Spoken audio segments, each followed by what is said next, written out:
So you got yourself a TP-Link router and you're looking to upgrade the firmware to OpenWRT. But when you're trying to upload that firmware, you're getting the dreaded 18005 upgrade failure error. Well, in this one, I'm going to show you how we get by that. Let's get into the video.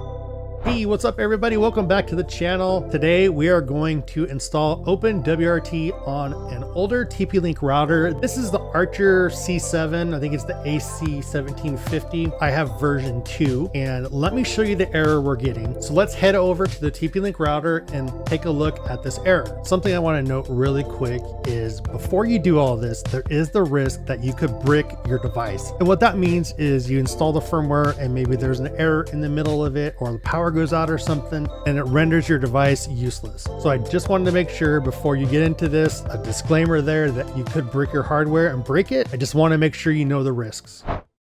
As you can see here, everybody, I'm logged into the router. I'm going to go to System Tools on the left. I'm going to go down to Firmware Upgrade, and I am on version 2. You can see right here, I got a pretty old build. I think this is from like 2016. I'll do choose file, and I'm going to choose my upgrade, and we'll go ahead and upgrade. Do you want to do that? Yes. And it's going to start here, and then boom, we get that dreaded error. So let's go ahead and take a look at why this is happening. Here we are on the TP-Link website for this device. If we click on firmware and scroll down, you could see it says right here, US firmware was specialized for FCC certification, and it can't be downgraded. So what they did is they put some special stuff in the firmware that makes it so you can't change it to different firmware that's not from TP-Link. And that's really a bummer because it prevents us from, using OpenWRT. Even though they're trying to block that, I found us a way around it. I found this fix from a blog over at WolfTech. I'll put a link below where you can go and take a look at all this. But what we have to do is kind of a weird sequence. We have to first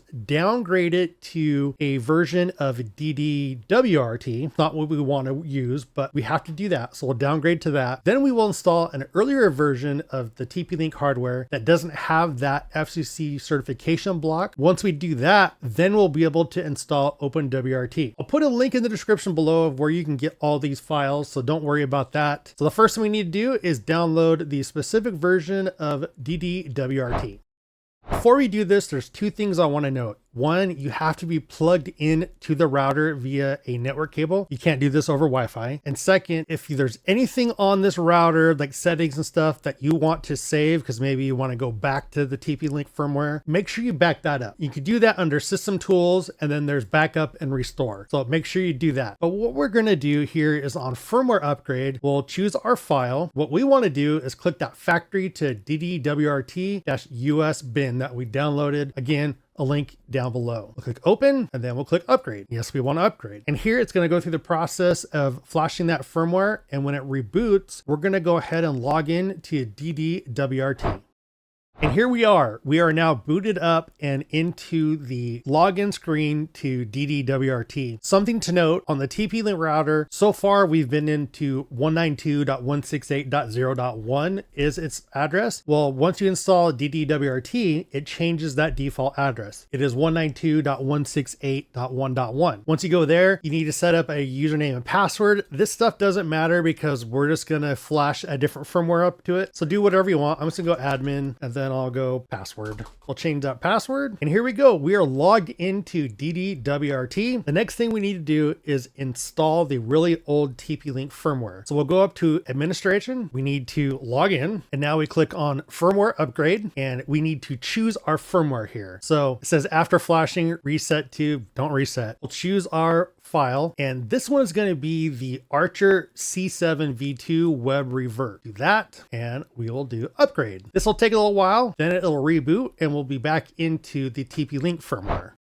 Now we're back logged into the TP-Link, and something to note here is when I installed this firmware to downgrade it, it did not give me an IP address. So I had to assign my machine a static IP address so I could access the router. So something to note there, if for some reason you're not getting an IP address on your system, assign yourself a static IP address in the network settings in Windows and go to 192.168.0.1, log in with admin, and you'll get here where we're at. We're now downgraded firmware versions, and it should be a version that doesn't have all that block stuff on it. So let's take a look and make sure it worked. We'll go to System Tools, and then we'll go to Firmware Upgrade, and you can see we are even on a earlier version, which is exactly what we want. Now what we can do is install the OpenWRT firmware. And to do that, you want to go to the OpenWRT website for the device. I'll put a link in the description below, and make sure you choose the version that you're using. For this video specifically, we are using version 2 of the hardware. I know that because we saw it here in the firmware version. Under that, it says hardware version right here. I have a C7 V2. It also says on the sticker on the bottom of the device. And what you're going to do is you're going to download the correct firmware version. So we'll go down here and you can see we have version 1, 2, 3, 4, 5. And at the time of this video, our firmware version is 24.10.3. We'll click on factory image under V2. We'll download that to our computer. Then back over here in our device, we'll click choose file. We'll choose that firmware version that we just downloaded. We'll do open.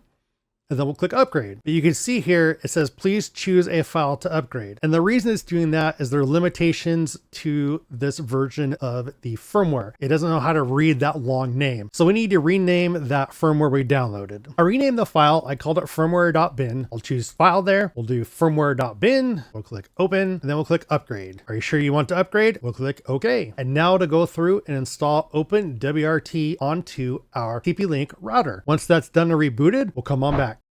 And here we are. We are now at the login screen for OpenWRT. Something to note is if you did have to set yourself a static IP address in the last step, you need to go and undo that and set your machine to get an address from the router. That is called DHCP. We're now going back again to 192.168.1.1. So once we're here, the username is root, the password is blank. We'll log in and it says no password is set. We want to go to password configuration, and that's going to be the first thing we want to set. So go ahead and set your password and click save. And then here we are back on the main screen. And if you scroll down, you could see we have wireless, but they're not working. So we'll go up here to network and wireless. And here is where we can set our radios and our SSIDs. You'll probably want to do that right away. That way you can connect to this. And there you have it. We have OpenWRT installed on our TP-Link router. I know that was quite the steps to go through to get that to work in. You might be able to do it quicker using a TFTP server. That's a little more advanced than I wanted this video to be. I hope you enjoyed this one. I know the steps were a little strange on it, but that's what we had to do to get it to work. And again, I'll put links in the description below of where you can download all the firmware. And then I'll put a link to the OpenWRT site specifically for this model of router where you can download that firmware. And just one more caveat, like we talked about at the beginning, make sure you have your stuff backed up and you're choosing the correct firmware versions and for your router. And you know, this one is for the Archer C7 V2. So make sure you are using that if you are doing specifically this video. Recently, I launched the HAVOK Club where you can become a member and get some great perks. Head over to havokclub.com and support the channel. Until next time, stay safe, have fun, and keep doing good.